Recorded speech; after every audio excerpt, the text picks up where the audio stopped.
d1. So these guys just keep the black pieces on the queen side restricted, threats simply to take. You know, rook to g5, he can chase him off of the fifth rank if he wants to. So it's a really pretty miserable position. Also, another idea might be c6, and if the king goes backward, but I'm not sure. Maybe the king goes back to d8 and he's not in too bad a shape. But he can't go forward because of rook to e8. So black is hanging on by a thread if he is hanging on here. But going back a bit, if black does things this way, so, you know, in the game he took on f3 first, and now if he takes on c3, well, white can play queen a8 and not even bother with that variation. So this isn't good. Bishop takes d4, rook a7, and here white's doing just fine as far as material goes. The black king is in some trouble, and rook to d1 is a pretty good move here with a kind of a funny continuation. So if takes, queen d1, queen b8, queen d8, takes, and now h4, and all of a sudden the black position is just hopeless. So if it was just the b pawn, you know, if you put this h pawn and you moved it over to f4, black would probably hold, or at least have good chances. I don't know that he's holding it, but certainly much better prospects for saving the game.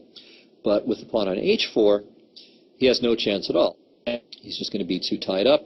So the rook is going to have to worry about the king side, the king has to worry about the queen side, and ultimately white's king will enter the game, and that'll push black over the edge. So from here, instead of bishop takes c3, Carlsen played knight to d7. So he's up a piece. Doesn't seem like it's that bad, but it is. D takes c5. All right, what now? If rook takes g7, then rook f to d1, threatening c6. Again, the queen can't leave the back rank because the rook on a8 is loose. And on bishop c5, we see why that's important, or one reason why that's important. White can just play rook takes d7, and black is just busted. Queen takes, queen a8. If king takes, then rook to d1, and he's through. So if bishop to d6, then, well, we have a choice, right? We could play queen c6, and then rook d6, and then on queen d6 play queen a8, or even maybe more simply, just knight to e4, and then probably rook takes d6. Maybe depends on what black does. So that's no good. Rook takes g7 fails. Probably his best is knight takes c5. So from here, it would have been rook f to d1. Now, knight to d3 looks attractive, but white plays queen c6 check, and then takes on c4, and then the whole contraption disintegrates. So black should play instead queen to c8. But now b6. And there are new problems. Among them, the idea of knight to b5, threatening checks on c7 and b6. So queen b7 seems to be forced. Takes, rook a7. And it's funny, you know, this g-pawn, it's always there waiting to be captured, but, you know, it's still alive. And as long as it's alive, there are problems. So black cannot afford to play rook a7, ba7, because then, you know, that g-pawn is relevant. So from here, rook to b8 would be forced, knight to b5, king e7, knight c7, and now the idea is to play knight a6. Not only forking, but also just moving the rook from b8 would cost black the knight on b7, so it's a problem, period. Bishop c5, knight a6, bishop takes b6, knight b8, and the cute final point, all right, or final points, okay, if rook b8, then rook b7 check, and again, the g-pawn survived just long enough to queen. Very important. And on bishop takes a7, there's knight c6 check, and knight takes a7, and white has a big advantage. Maybe not quite winning, but pretty darn close. So white's just up a clean pawn, and this guy's weak too. So I think white probably should win this in the long run. So that was the best that Carlsen could have done after grabbing the piece on f3. In the game, he played bishop takes c3, white recaptured, and it seems that white is just winning here, period. Okay, knight takes c5. Otherwise, white plays rook f to d1, and again, the pawns just start rolling. So knight c5, rook f to d1. Yeah, very important. Got to be accurate here. If queen c6 check, knight d7, rook f to d1, then black is fine after rook c8, and then rook c7. So we got to do it the right way around. First, rook f to d1. Again, if knight to d3, then simply queen c6 check, and queen takes c4, regains the piece with a completely winning position. So black played queen to c8, stopping the check on c6. And it might seem for a moment like black has kind of gotten everything sorted together, like he's able to hold. But no, white plays rook to d6, and now there's a new threat. Rook to c6, winning the knight. Okay, no big deal, right? Well, it turns out that it is. So let's look at a couple of possibilities.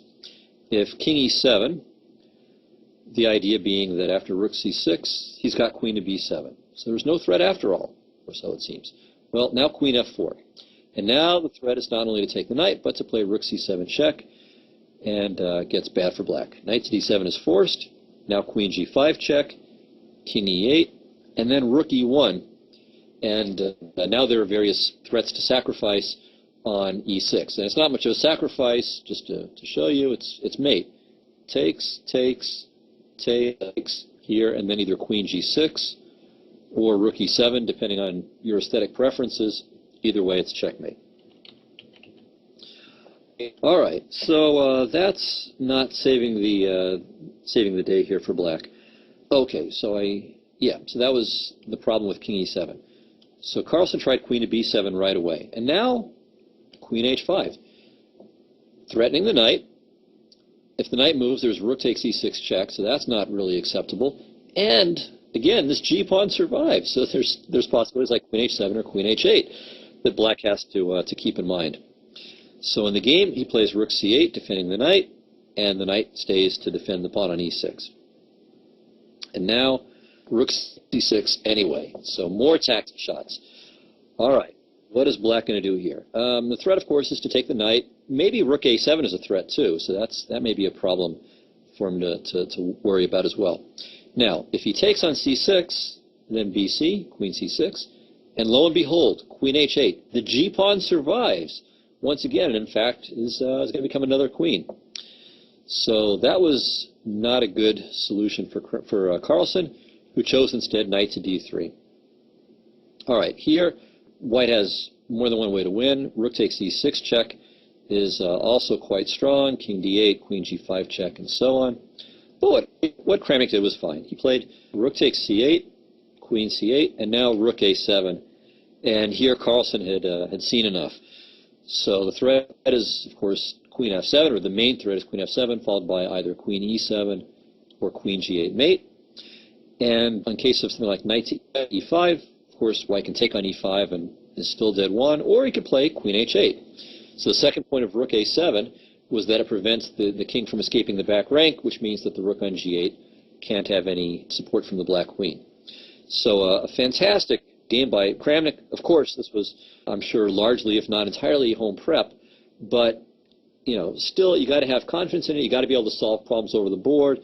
And I don't know if the whole game was prep or not. I should try to go looking up old web sources and see if it was. But whether it was or not, it was a fantastic bit of preparation. And the computer does not give you this whole thing, especially 2007 computers. So this required some serious imagination on Kramnik's part as well to make the whole thing work, to force the engine to check and examine these paths.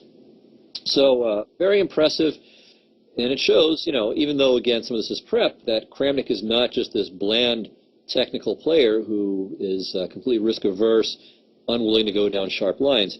Not at all. I mean, he will go down incredibly sharp lines. He'll sacrifice, and not only when it's preparation, although, of course, this is a fantastic example of it. Man, this is really a remarkable example. I mean, it's a great concept because in so many lines, this pawn on g7, which is on the verge of just being captured, it's on death's door, proves its value.